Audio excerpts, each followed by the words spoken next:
ఖచ్చితంగా ఉప ఎన్నిక వస్తుందని బీఆర్ఎస్ ఎమ్మెల్సీ కవిత అన్నారు. భద్రాద్రి కొత్తగూడెం జిల్లాలో నిర్వహించిన బీఆర్ఎస్ ఉద్యమకారుల సమావేశంలో ఆమె పాల్గొన్నారు. బీఆర్ఎస్ లో గెలిచి కాంగ్రెస్ లోకి వెళ్లిన తెల్లం వెంకట్రావు తెలంగాణ ద్రోహి అని ఘాటుగా వ్యాఖ్యలు చేశారు. భద్రాచలంలో ఉప ఎన్నిక పెడితే గెలిచేది బీఆర్ఎస్ఏ అని ధీమా వ్యక్తం చేశారు. కాంగ్రెస్ పార్టీ అంటే గుర్తొచ్చేది కరువు చావులే అని ఎద్దేవా చేశారు ఎమ్మెల్సీ కవిత. భద్రాచలం గెలవడం అనేది డెఫినెట్ గా ఒక రికార్డే.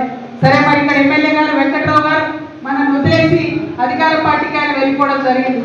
అటువంటి ద్రోహుల్ని చాలా మంది చూసినాం.